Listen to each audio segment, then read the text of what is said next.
Ladies and gentlemen, let me welcome you at the first plenary session of our conference, and let me introduce our keynote speaker, Professor Fernando Casal Bértoa from University of Nottingham. He is an associate professor in comparative politics. He's a lawyer and political scientist. He obtained his PhD at the European University Institute in Florence. Currently, he is co-director of Research Center for the Study of Parties and Democracy, a member of the ODIHR core group of political party experts and experts of the Council of Europe and International IDEA. His works have been published in many recognized prestigious international journals and publishing houses. And what I find extremely interesting is the fact that Fernando graduated in 2006 with a master's degree in European Studies with a specialization in Eastern and Central Studies here from the Faculty of International and Political Studies at the Jagiellonian University. So, Fernando, we are really glad to see you back at your faculty after 18 years and, of course, in a different role. But we are really, really glad having you here. And today, Professor Casal Bértoa will tell us about his most recent research for the book he's working on. And he will present a lecture entitled Presidential Elections and Party System Closure in Europe, a New Approach. Fernando, the floor is yours. What I'm going to do today is to present the research that hopefully will become my new book. When I was asked by Professor Musiał-Kark about the topic, I thought that it would be especially interesting for Polish academics, given that, as you know, presidential elections are at the core of political competition in this country. And I would like to start with a story.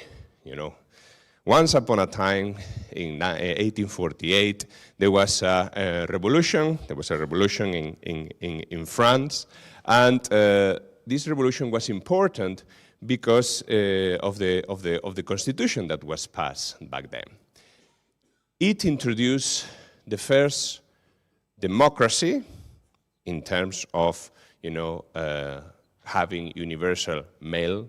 Sorry for that, but universal male suffrage, and also by introducing a special way of electing the head of a state. So in 1848, the French Constitution introduced the direct election of the president in France.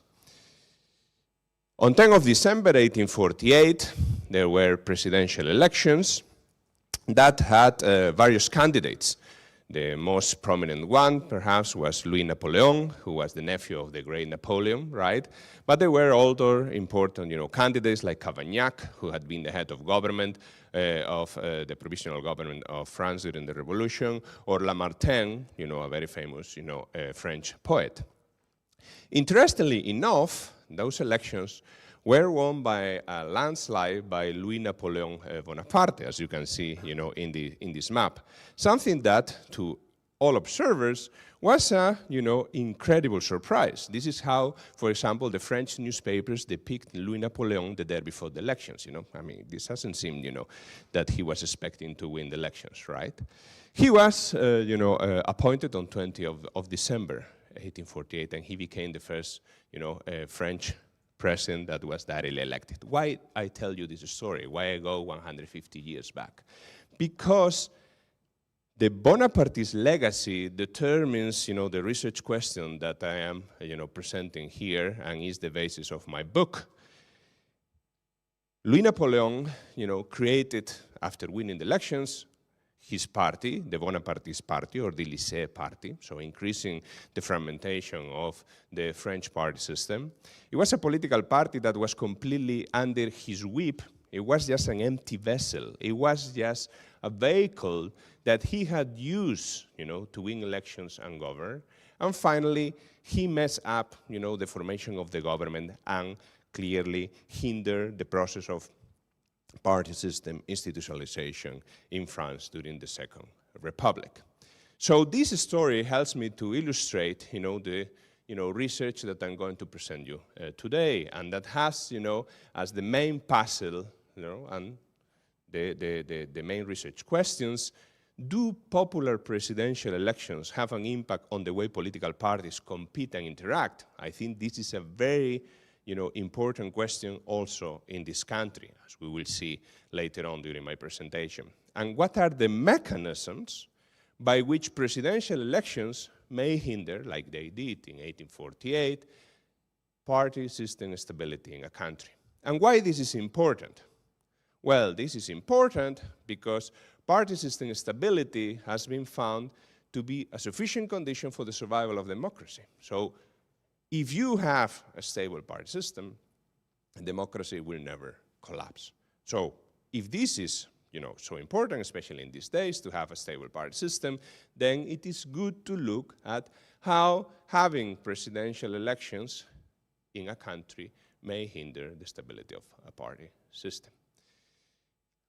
So most research, when we look into the literature, have looked at the relationship between presidential elections and electoral fragmentation, and presidential elections and the party institutionalization.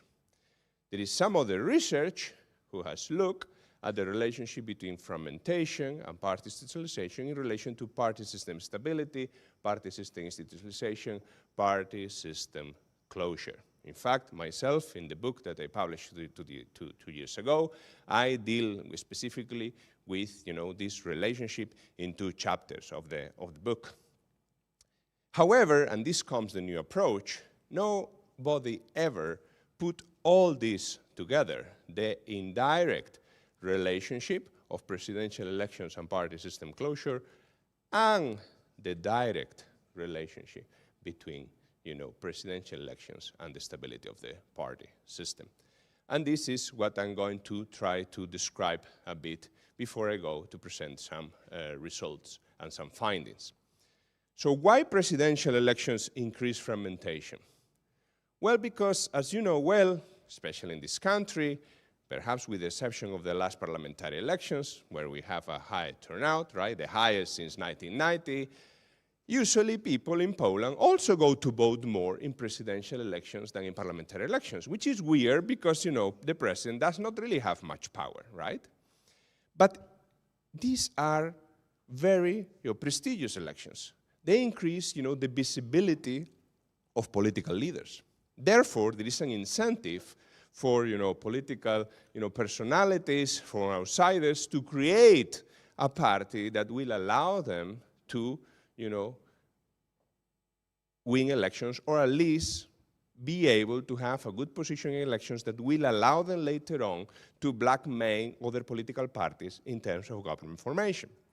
So there is this idea that, presidential elections increase fragmentation because, people have incentives to create new parties, even simply to satisfy their personal ambitions.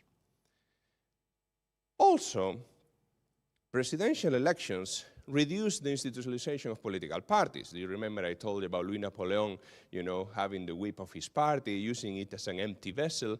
In reality, presidential elections, they create personalized political parties, which are not the best to, have institutionalized political parties. They basically allow for outsiders to become, presidents of political parties without any interest in building political party organization. They are simply interested of satisfying, their interests. They may also create factionalism, because, it may well be that, within a party there are 2, 3 different personalities that would lie to become the president. And the ones that they lose in the primaries or in any other, form of decision-making, they will create new parties, so hindering the process of party institutionalization. And of course, presidential elections encourage this idea that the president is above party politics. So why the president then should care about, building, political party organizations? And then we have, the direct effect, right? Something that, as far as I know, hadn't been really explored before. And it's this idea, what I call, the butterfly effect. The basic mechanism here is that think of monarchies or parliamentary countries. There, the monarch tends to remain neutral, when governments are being formed, when political parties are interacting. The president of a republic that has been elected by a parliament tends to come from the parties that are already in parliament, right? In countries with popular presidential elections, the presidential candidate needs to appeal not just to his electorate, but needs to appeal to the majority of the electorate in the country. Meaning that, he has to make deals with political parties that might not be ideologically close to them. Moreover, there is a so-called blackmail effect because parties that get third, fourth, fifth position in the first round of the presidential elections may blackmail the main candidate in the second round, saying, I will give you my support for you to become president with the condition that you include me in your government. Clearly hinder the existing structure of competition, the existing stability of the party system. Moreover, there is a second mechanism, which is, the political legitimacy mechanism, by which presidents which have this direct legitimacy from the people, they consider themselves, to have this legitimacy to interfere, in, the way political parties interact, the governments are being formed. And sometimes they may lead even to the collapse of the government. So clearly showing that presidential elections, either indirectly or directly, can affect, the stability of the party system, while in parliamentary republics or in constitutional monarchies, this doesn't happen. So, taking into consideration, these three hypotheses, right? I look at, this issue in Europe by looking at all democratic polities, consider democratic if they get a score of 6 or more in polity 5, in Europe between 1848 and the end of 2020. So basically, in my data set, I have 64 democratic periods in 46 countries, because, for example, France, has 4 different periods: the Second Republic, the Third Republic, the Fourth Republic, and the Fifth Republic. Poland itself has 2 periods, the interwar period and after 1989. In the data set, we have 151 presidential elections, 760 parliamentary elections, and the unit of analysis is 735 legislative periods. You can find, all this information in my dataset, who is public at whogoverns.eu if you are interested. My dependent variable is party system closure, which basically is the process by which the patterns of inter-party competition become predictable and stable over time, distinguishing 3 different components: alternation, formula, and access. The basic idea is that, when political parties alternate in government in a wholesale manner, when they, establish, familiar coalitions, and only a certain political parties have access to government, the party system is considered to be stable and close. When there is partial alternation, when you have, innovative formulas, so for example, today you have conservatives with liberals, tomorrow conservatives with socialists, the day after socialists with communists, and you can have almost every single party in the party system having access to government, then, the party system is considered to be open and under-institutionalized.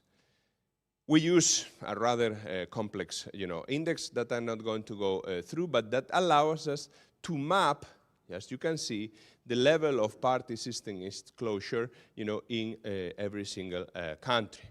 What is important here is perhaps this graph. So this graph summarizes the level of party system closure for all party systems, democratic party systems, that are currently alive, let's put it, okay? The important thing to see here is this. When you look at the 10, most institutionalized, the 10 closest party systems in Europe currently, you have that 9 out of 10 are parliamentary democracies.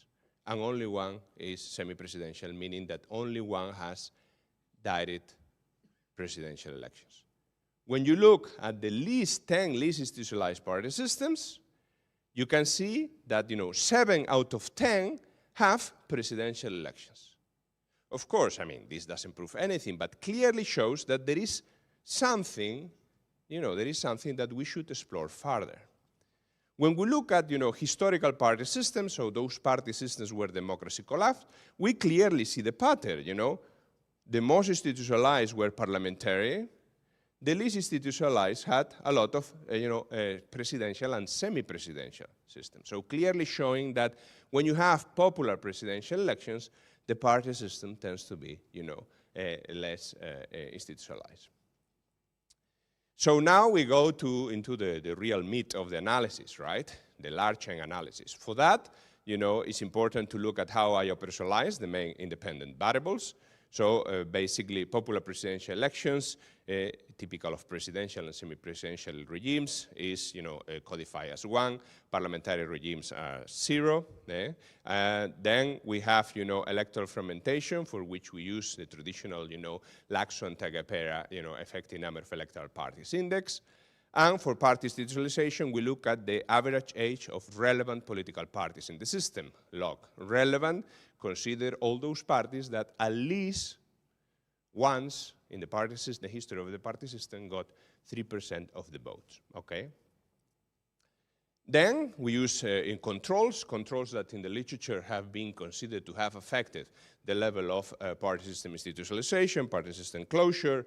So, for democratic experience, we use the years log, so basically age of democracy. For economic performance, GDP growth lag. For the electoral system, in the legislative elections, we use, a dichotomous distinguishing between majoritarian and mixed against proportional. Ethnic fractionalization, we use the data from Drasanova's, excellent data set on, ethnical fractionalization and homogeneity. And then, we also control from some historical legacies and distinguish between those, countries that had military or civilian dictatorships and those that, had, royal dictatorships.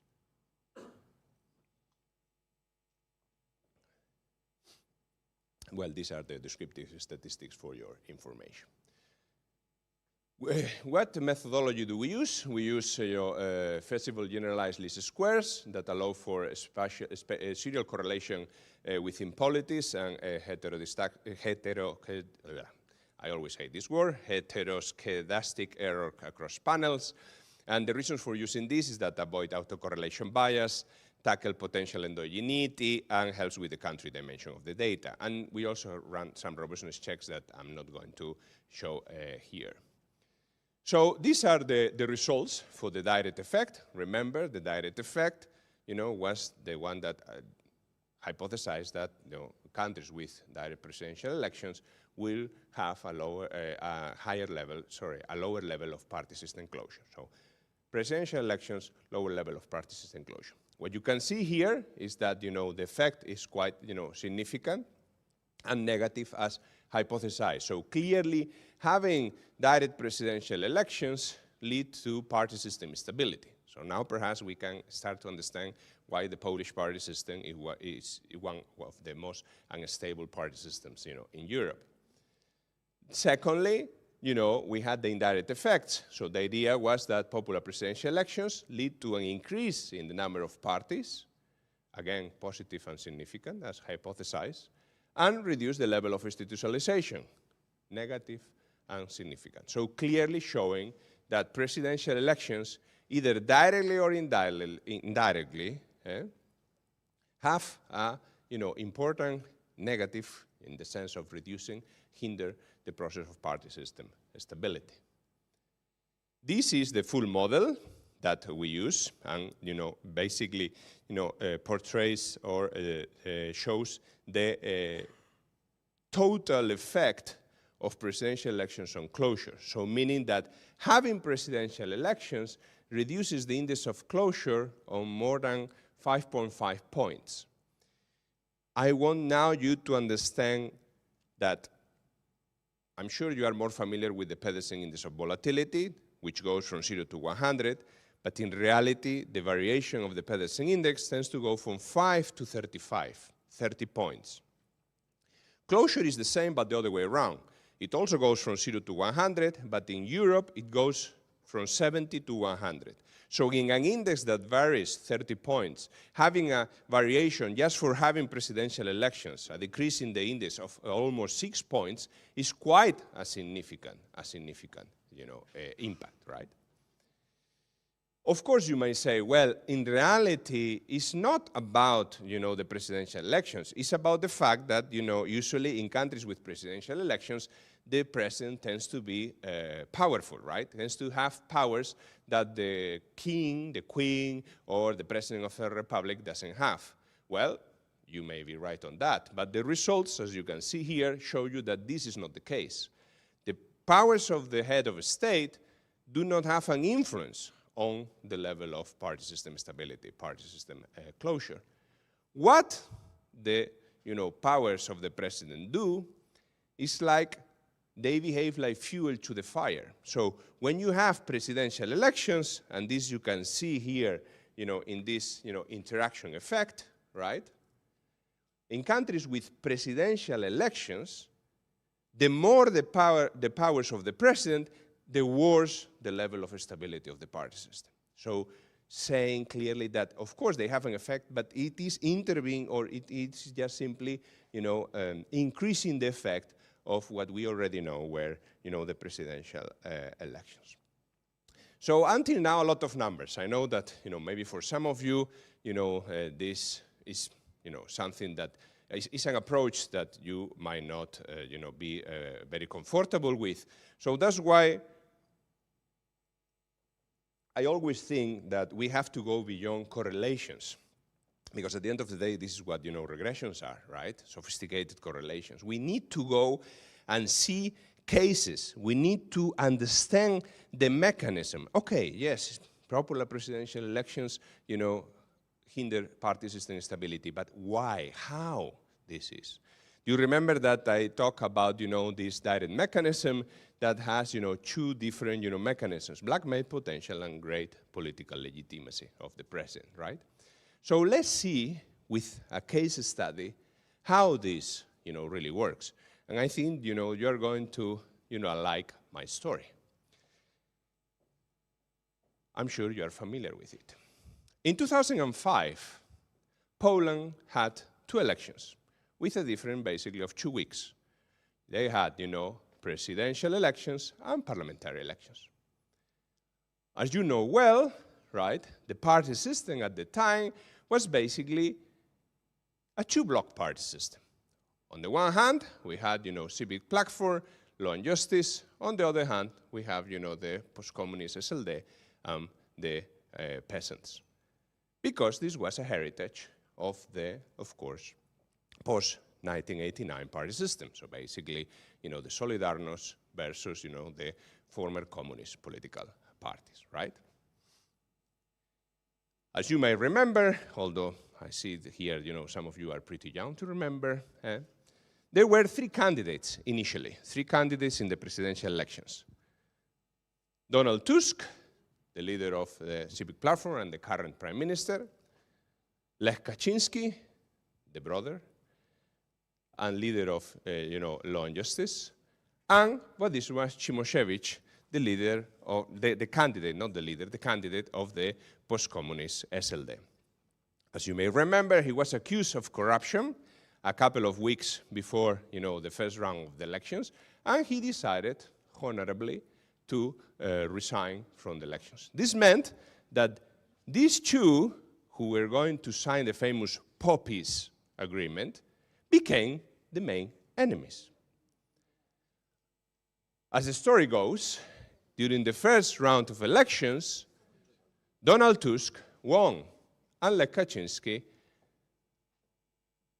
lost. But he made it to the second round. You may remember Andrzej Lepper, the leader of the, populist agrarian self-defense Samobrona.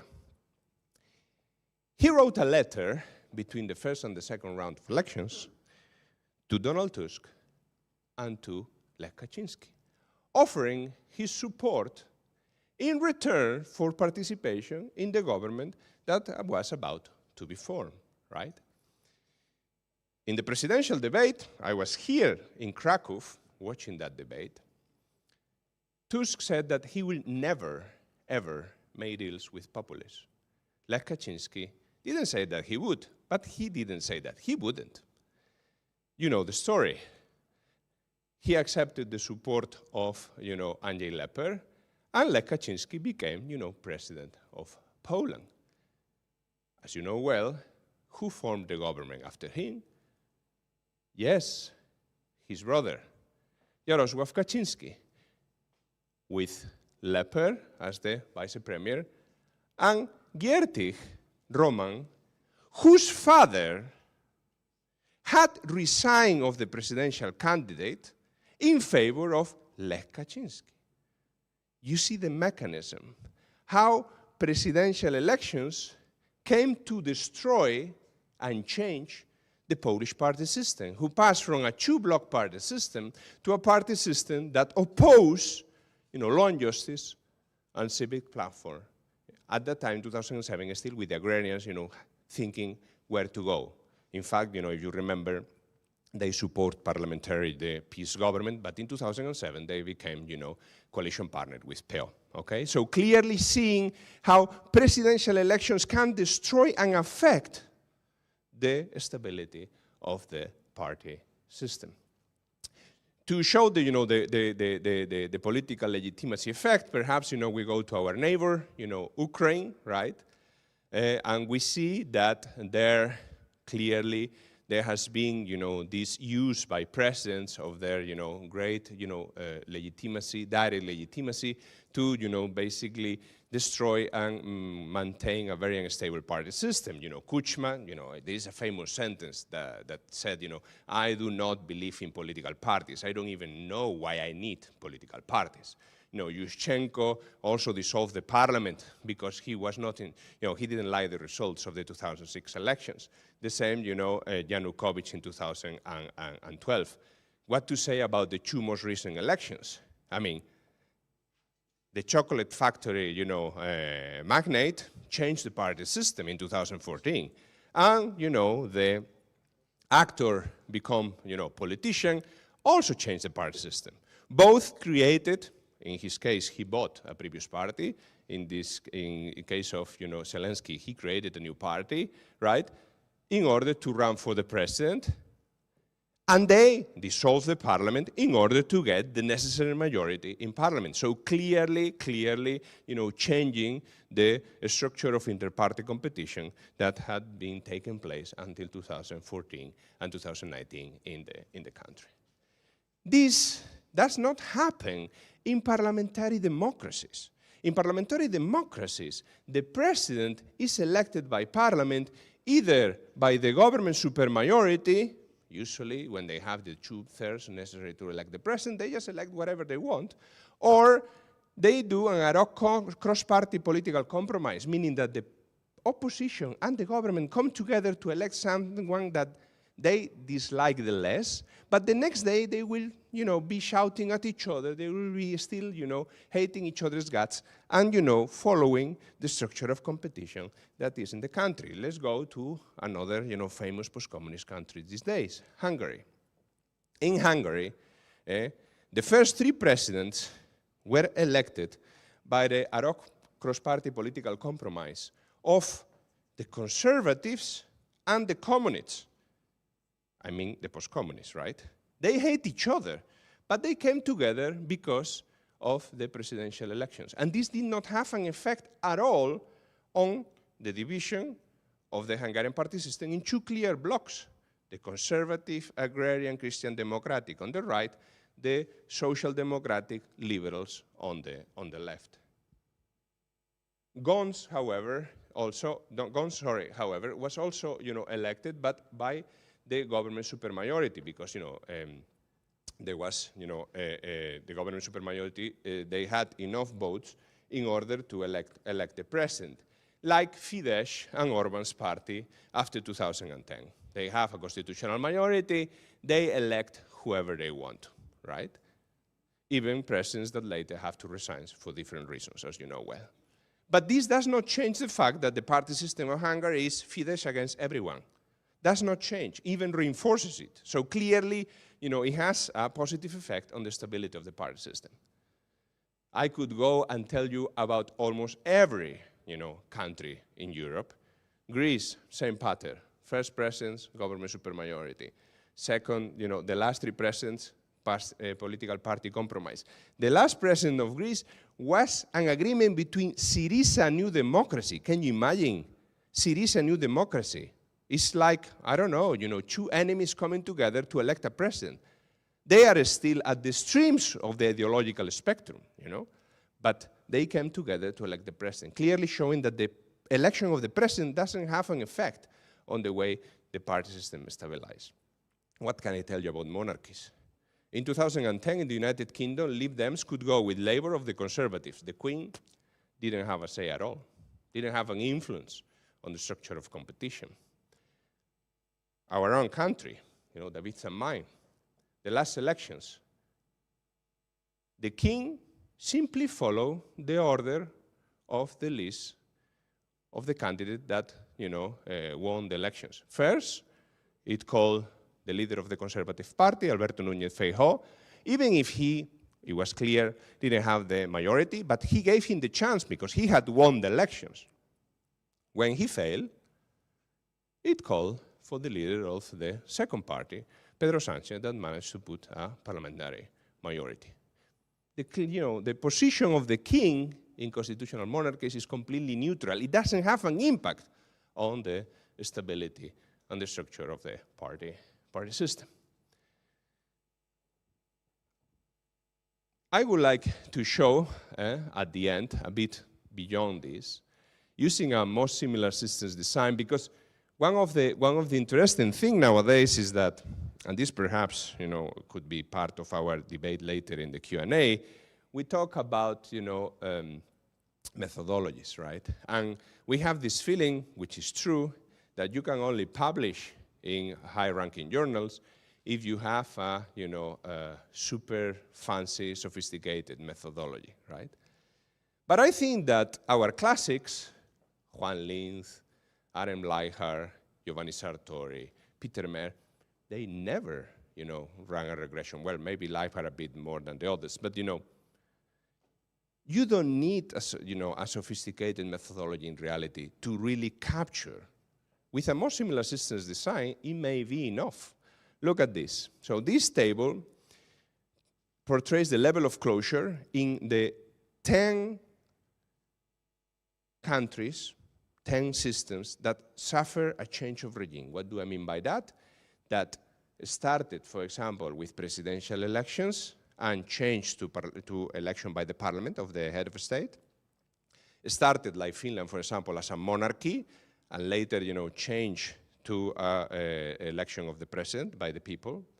Or the other way around, they started with, election of the president by the parliament, and then, they introduced presidential elections. The period of presidential elections is marked in red, as you can see. With no exception, the level of party system closure, the level of party system stability is higher when the president was elected by parliament. So when the president, or was a monarch, when the president, the head of a state, was not directly elected. So, it's clearly powerful. You don't need a super statistical model like I ran at the beginning of this presentation to understand that, there is something fishy about, electing the president directly by the people, right? Even, you have this beautiful case, I call it the twin brothers, Moldova and Portugal. Moldova passed from having the direct election of the president to have it elected by parliament to, again, in 2016, have it elected by the president. Clearly showing how the party system stability can go up or down depending of, who elects the president. Portugal, the only country that introduced presidential elections in 1918, look at this gap. When presidential elections, were introduced, the stability of the party system collapsed. You can see it here, over time, right? So clearly showing that presidential elections are bad for the stability of the party system.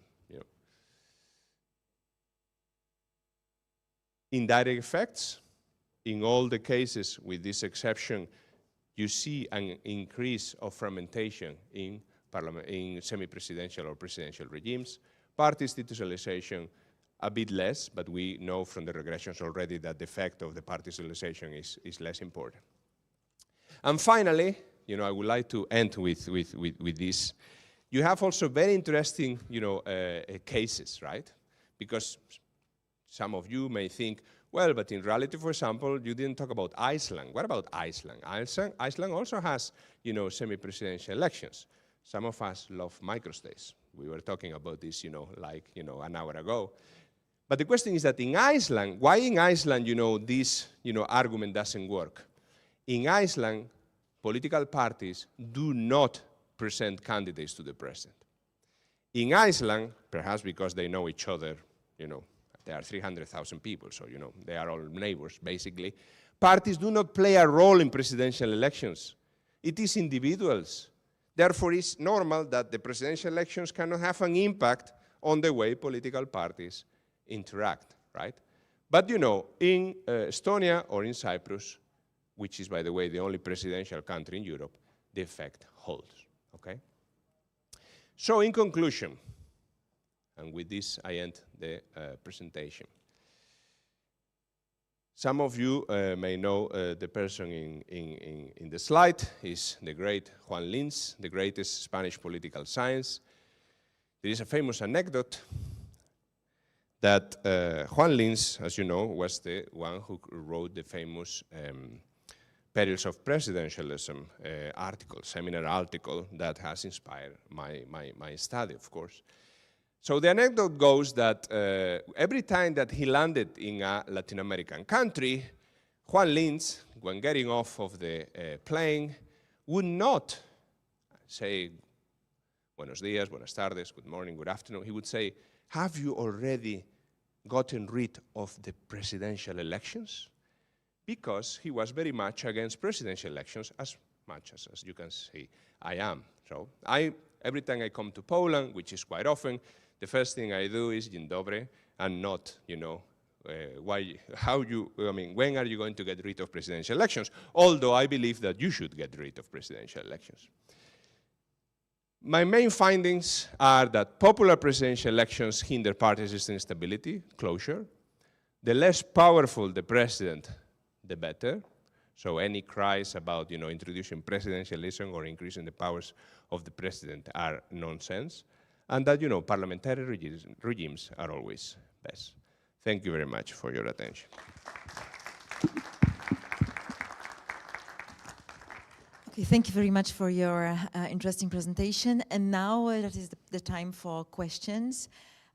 Your remarks, comments, and questions. So, the first person, our colleague from Georgia. Yeah, thank you for your presentation and lecture. My name is David Matsaberdze from Tbilisi State University.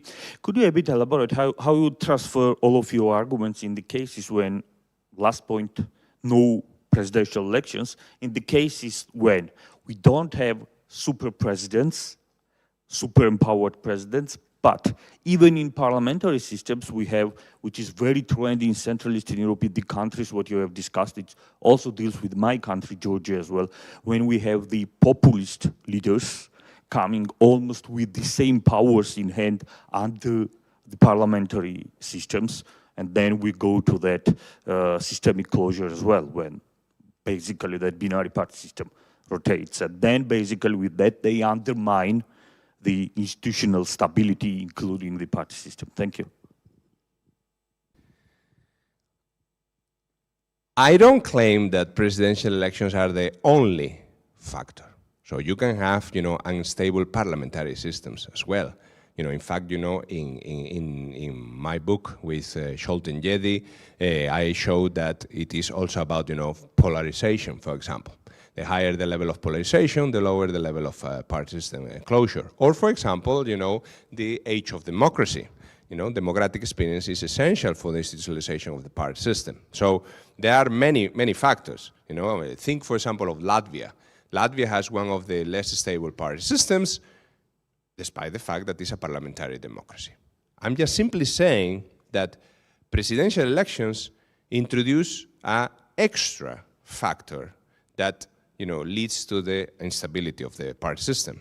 Moreover, it is not even a deterministic approach, it's a probabilistic approach, meaning that what happens with presidential elections, you have a window of opportunity that is open, and agents may take it or not. For example, in Austria, you also have direct presidential elections, but because of the democratic culture of Austria, there is a kind of constitutional tradition by which the president tried to keep himself, so far there have been only men, tries to keep himself outside politics and does not want to have an influence. There have been, even in Austria, there have been opportunities where the president could have, and moreover, there was the possibility of the coalition of the liberals in the 60s with, the socialists, and still the president went for the grand coalition between socialists and conservatives. So it's like, you have a wall in the party system. When you have a monarchy of a parliamentary democracy, the wall is like this one. There is no window. When you have a semi-presidential or a presidential system, there is a window. Open it or not is, an option for the political leaders. But in parliamentary regimes, there is no way that you can open the window because the window does not exist. By the way, you may want to say that your country doesn't have presidential elections. No, your country doesn't have your constitution was changed in 2017. That's right. Thanks to someone who is sitting in this table, by the way. Yeah, thank you for the presentation. My name is Kamil Ławniczak, Faculty of Political Science and International Studies, University of Warsaw. And I have a question regarding your conclusions, because it seems to be very difficult to follow the advice to get rid of the presidential elections. If I remember correctly from the slide, only Portugal actually did that. So why? Why is it so difficult? Why is it so difficult? What? Sorry? Why is it so difficult to get rid of the presidential elections, to follow the advice? Well, it is because, people, so people think that because they can elect the head of a state, the country is more democratic. There is this vision, which I think is wrong. They think that, the president sometimes counterbalance the prime minister, right? But the question is, for example, like currently, let's think of Mongolia nowadays.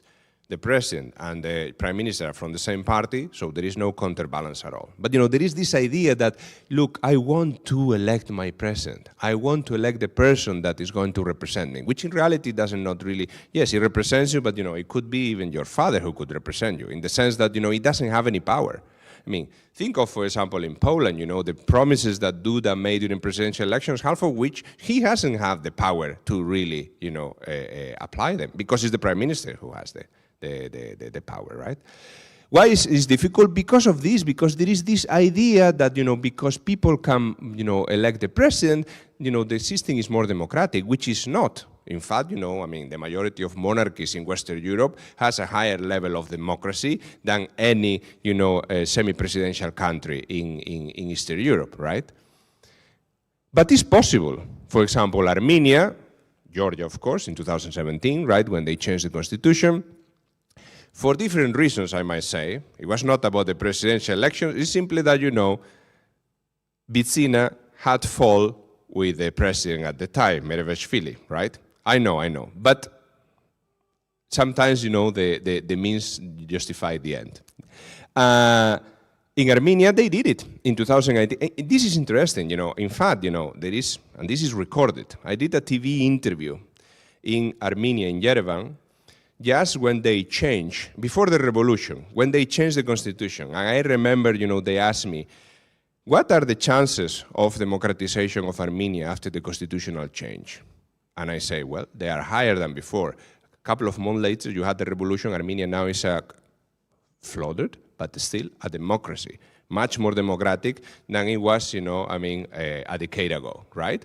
So clearly showing that it's possible, but sometimes, the reasons are, for example, in Armenia, why they changed from semi-presidential to parliamentary? Because the president, in a kind of Russian manner, wanted to become, the prime minister and later being elected by the parliament where he had majority president. So you see, like in Georgia, the reasons to change were not the ones that I'm saying here, but they changed it. And in fact, the Armenian party system, from the point of view of closure, you cannot be as close. You have had the same party in government since 1918. Another thing we can go, and I'm surprised that they haven't got this question yet, is, well, party system closure might not be the best. In our book, we show that party system closure is essential for the survival of democracy. But like in the Goldilocks, story, the soup cannot be too hot, the soup cannot be too cold. It has to be the right temperature. The same happens with party system closure. When you have a very open party system, like the Polish one, for example, it is rubbish. When you have a very close party system, like Hungary, it is also rubbish.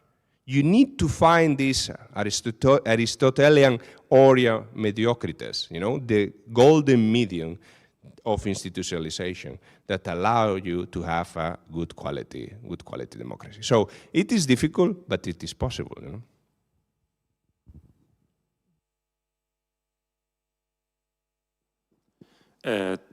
Thank you for the microphone.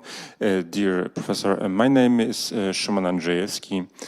I'm interested in the, maybe not more in the local level and let's say party level. And I thought about these conclusions that you gave. If we could also say that the direct, for example, presidential elections on the local level like it is in Poland, or direct, let's say, elections for the leaders of the party can also hinder the stability of these institutions. Can we extrapolate this to these other fields? Is it possible? What do you think? This is a very good question, and a good idea for a new book. But I haven't thought about it very, very, very deeply. But just think about. I say that the direct election leads to lower levels of party institutionalization. Isn't it at the local level that political parties play less role in the election of the mayor? Isn't it that political outsiders and independents have a greater opportunity to become, presidents of cities and, regions? So, you see, it works. Even if it's only indirect, right? I haven't thought about the direct mechanism, okay? But, just a first, thought about it, I would say that it could be applicable also at that level. Of course, from Sartori that, concepts can travel, but you have to adapt them. So perhaps the framework that I presented here and is thought at the, national level would need to be adapted to the local level. But I think that, there is a lot of truth in this framework and could be applied to the local level.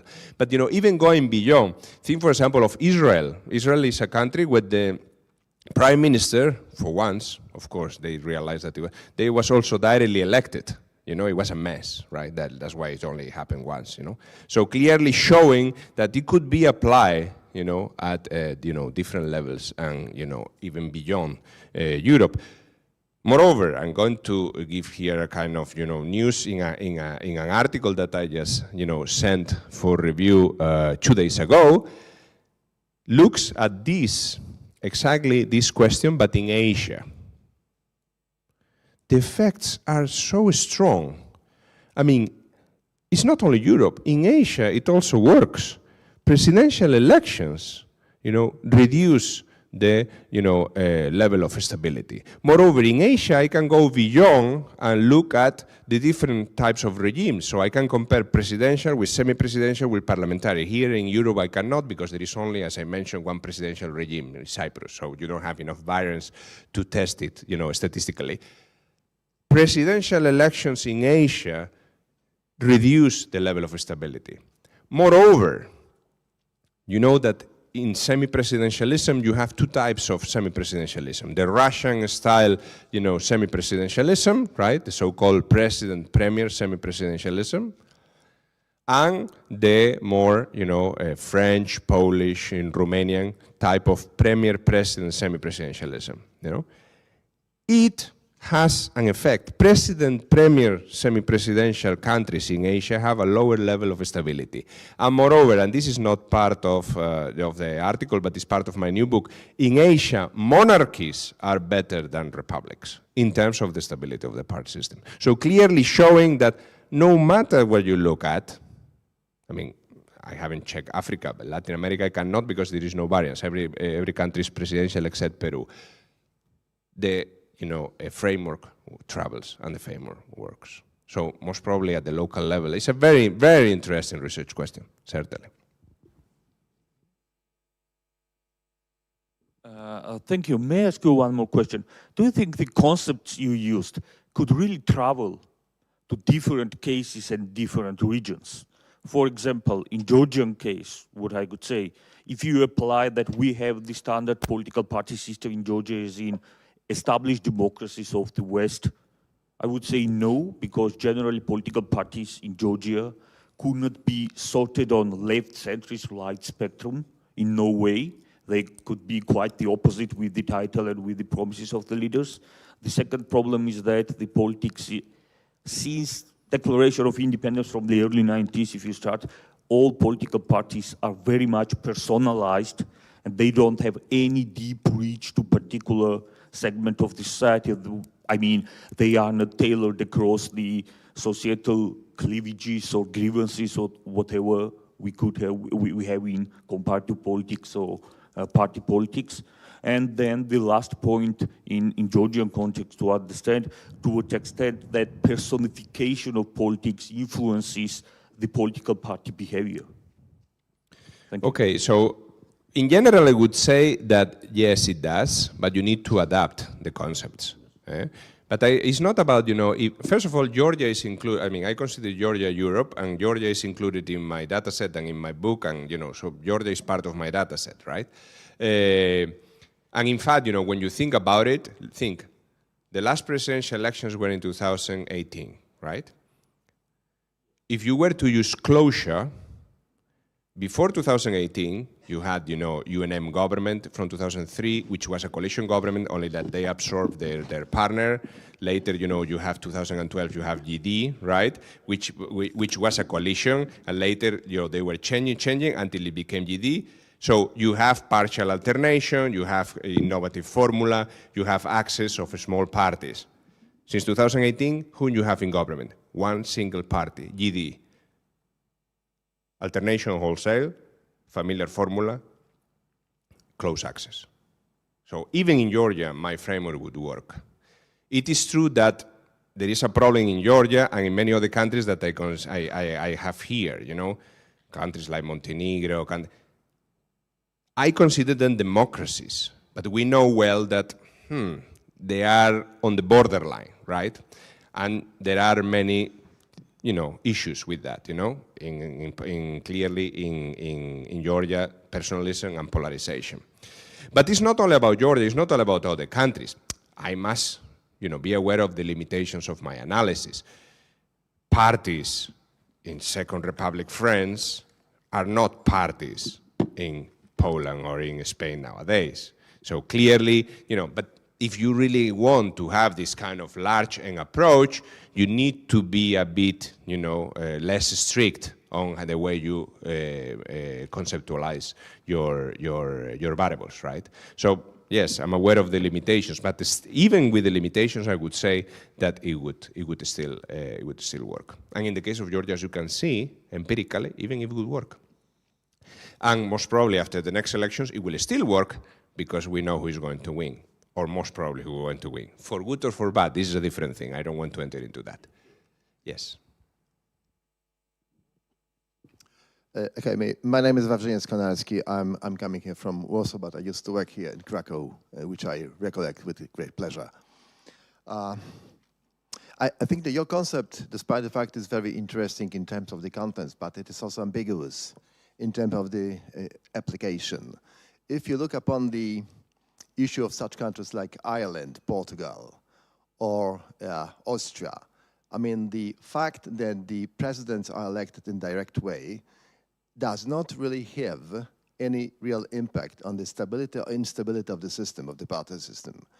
That's why I think it's, it requires definitely more deep discussion if this concept is still applicable in some of the countries. Secondly, I think that if you formulate the concept that parliamentary democracy in this sort of system, president is elected by the parliaments, I would rather say that this is quite an obsolete formula, because we are having very many parliamentary democracies in the world, which are, since many years, are intended to have president elected in a direct way. This is again the kind of Portugal, of Austria, of Iceland, of Ireland. And in all of those countries, no one really would express the doubt if those countries are parliamentary democracies or not, because they are all the time. So it's not just a criticism of your concept, it's just the introduction from my side, or contribution, that we definitely, in my mind, we need perhaps a new nomenclature, a new types of the systems which have to be defined in a bit different way. To the same extent, I think that if we might call some systems which exist today as a semi-presidential in Europe, I would rather disagree with that, because the typical semi-presidential system, of course, is in France. This we know it, because it was the concept of de Gaulle.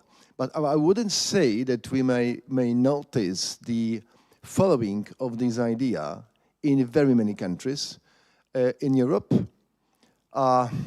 Perhaps there are some argumentation as the direct election, or as some special competences of the president. But in fact, it does not lead, absolutely not, to the same position which is kept right now by the French president. So we again require a new naming of those systems. And the same, I wouldn't call the Russian political system as a semi-presidential, because it's something completely different, even from the American model. So we are, I think, by the way, because having the conference about new ideas in political science, so it is also a proper basis, proper place, I think, to say that we have to formulate some of the new concepts and ideas of how to name some of those systems. But summing up, I think that, first of all, you have to say, what sort of the democracies are those in which presidents are elected in direct way? Because for me, there are absolutely also parliamentary democracies, however, with a modified version of how to elect president. Thank you. Okay.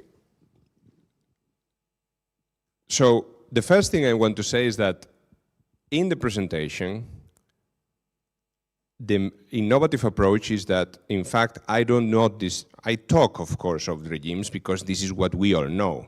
But the main argument of the, is based on an article I just published in the British Journal of Political Science, and it's my new book. The main argument is that we have to go beyond the regimes. It is about the president. So the fact that the president is elected, independently of what you want to call it. Russian super presidentialism, Austria, I'm now using the classic denominations.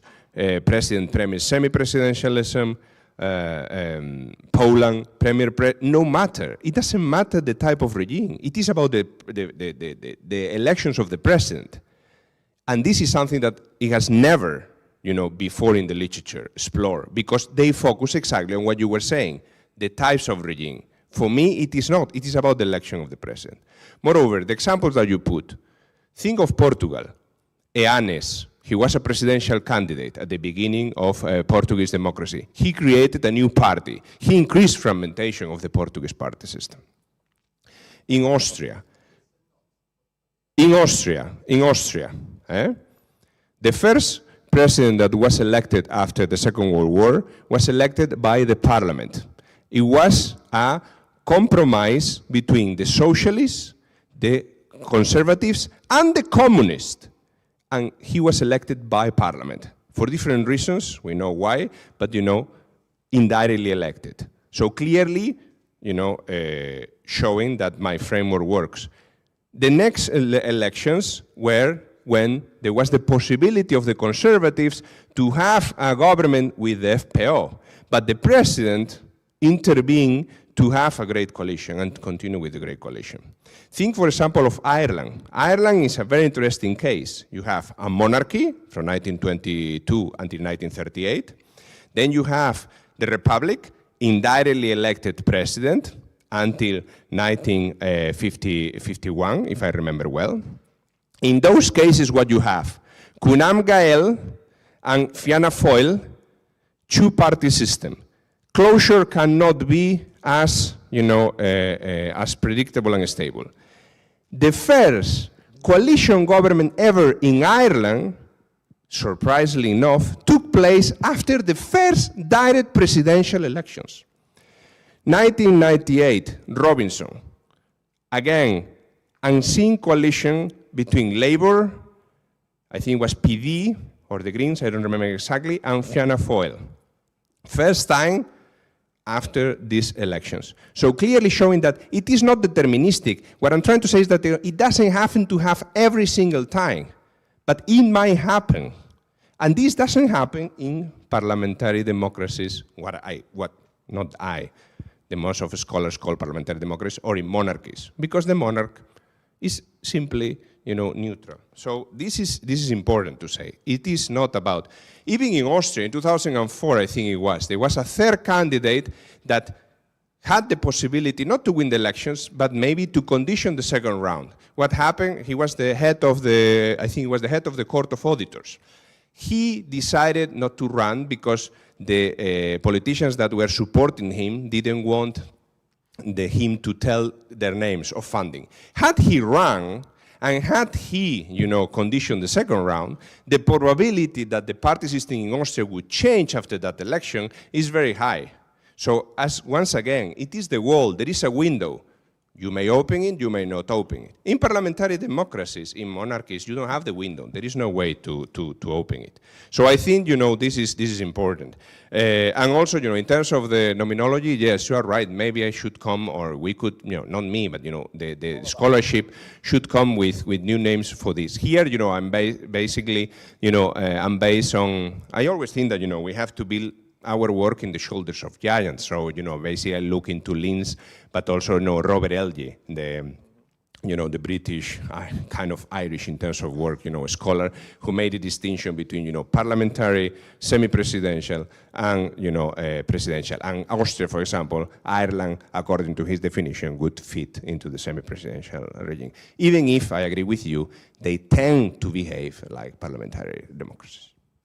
Just a few words, some additional words, to your interesting answer, and thank you for that. But in case of Ireland, let me remind the fact that since 1937, of course, there was a complete new situation in which the party system has been stabilized until 1989 with the dominant position of Fianna Fáil, which means none of the Irish presidents was interested in the changing of the party system, and they did not have any capabilities, of course, to do that. So, in fact, the real changes and real, let's say, influence or interference from the president in this country has been initiated by Mary Robinson since 1990.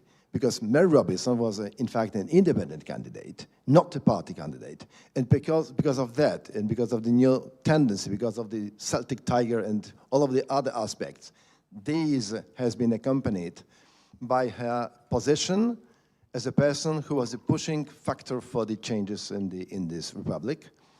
And by the way, one issue, you mentioned very interesting description of the naming, that it was a monarchy. Yes, formally it was.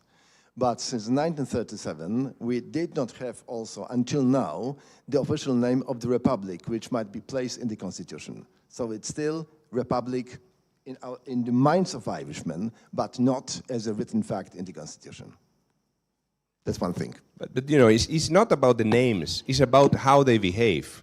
So, I mean, for me, it doesn't matter if it was a republic or it was a monarchy. In fact, there is this debate. Was it a republic, was it a monarchy, right? Until, you know, 1948, right?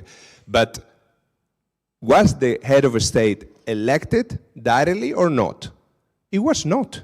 The first, you know, elections were in 1951, right? The first direct presidential elections in Ireland. No, Douglas Hyde has been elected in the direct elections 37. In what? In 37, Douglas Hyde. No, he was not elected by the public. Okay, you will see. No. I mean, he was not elected by the public because he was a, you know, he was a unanimous candidate. So the election was cancelled. And therefore, you see, so it's not about the name, it's about was elected or was not elected. So you're talking about facts, I'm talking about the law. The law yes, has but made you know, for example, in Austria, Austria was a semi-presidential regime since 1934, but the president was not elected, of course, during the First Republic, because Dollfuss and all these things, and later in 1945 he was not elected. So it's not about the law, it's about the practical, and that's where my new approach comes in.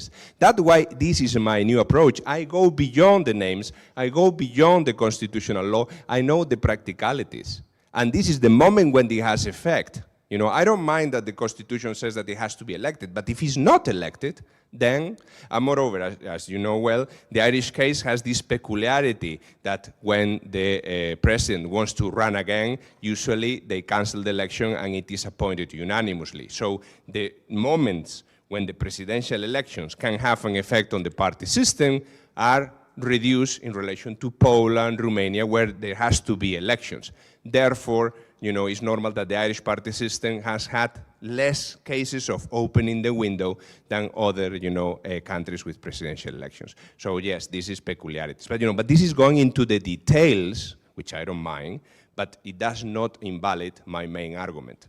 This is what I wanted to say. But also mine, because if I'm saying that nominally the law is making a possibility to elect the president in the direct way, it means it is also a type of the parliamentary democracy. That was my thesis. Okay, thank you. And maybe I will try to ask one question, because I was thinking about Polish case and the sentence you said during your presentation that in 2007, when the coalition was ended, then we could observe a kind of destabilization of party system. And we should remember also that on that time, we had a president from Law and Justice, and we had a leader in the government also from Law and Justice, and yeah, we could, you know, experience this stabilization. What about cohabitation context?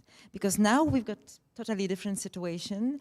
We have a very wide coalition, governmental coalition. We have a president from the opposite side, and do we have any patterns that we can, when we are analyzing this situation, that we, you know, we can predict that after this, you know, cohabitation, which is difficult as we see, can we predict that there will be a kind of destabilization or maybe something else? What do you think about it?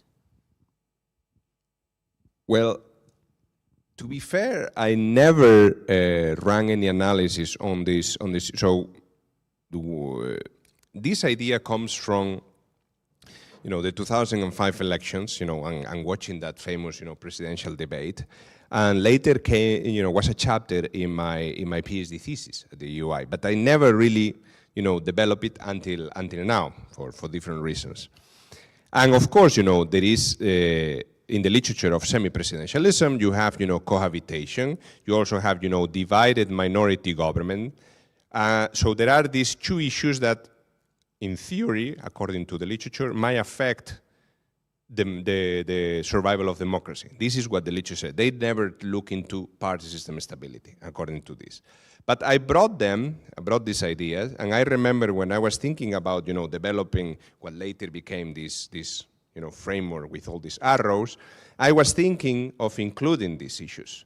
But I was looking at examples, and I could not see a pattern. I could not see in the sense that, like, by the way, what the scholars have shown, yes, there is this idea that cohabitation is bad, but in reality, when you test it statistically, cohabitation can sometimes lead to the collapse of democracy. Sometimes, like in France, for example, it doesn't have an influence at all. So my hunch from this initial research, I cannot give a final answer because I haven't done the proper analysis on this, because my fairly initial analysis show that cohabitation, like in the case of the survival of democracy, doesn't have any influence on on the party system.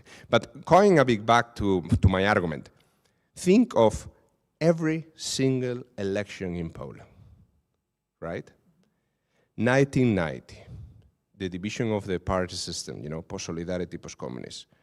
It is, and the division of the right, it is because of the battle between Mazowiecki and Wałęsa for the presidential election. So solidarity collapses, or the solidarity parties, divide. Mazowiecki, Union Wolności, well, Democratic Union at the time, and then, the conservatives with Wałęsa. 1995, you cannot think of Akcja Wyborcza Solidarność without the defeat of Wałęsa in the 1995 elections. Then 2001, the first ever government between a post-solidarity party, Unia Praca, and a post-communist party, SLD, takes already place in the collaboration of election of Wisniewski in 2000. And then in 2001, they formed the government. 2005, I have already explained it, so I don't know that.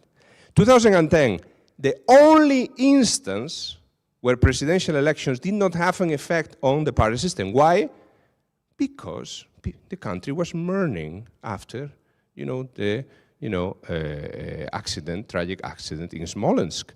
And basically, Komorowski was brought to the president. Even the campaign, you remember, the campaign was not really a campaign. Therefore, it's normal that there has no effect. 2015, peace, Solidarna Polska, going. They formed the government after the elections in October, but they were together in a coalition, presidential coalition, to elect Duda. 2019, the current government. When they first ever SLD, collaborated with PO, presidential elections.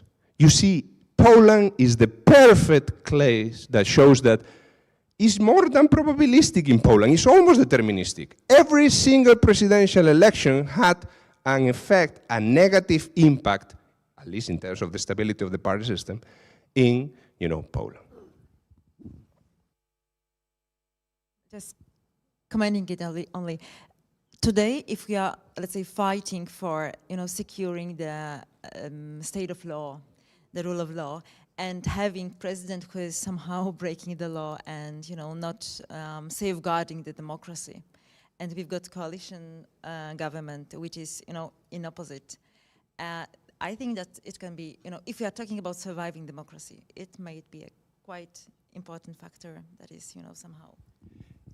In fact, one thing that it could be all new is that I think that the next step, I don't know if I will have time to do it, but the next step is to test really Lin's, perils of presidentialism with this mechanism. So presidential elections reduce the stability, and this lead to the survival of democracy. This is something that, for example, Linz didn't think. And this, I think, would be a very interesting next research question for a next book. But first, let me finish this one. Thank you very much. Okay, thank you very much for a really interesting discussion. And now it is time to finish our first plenary session.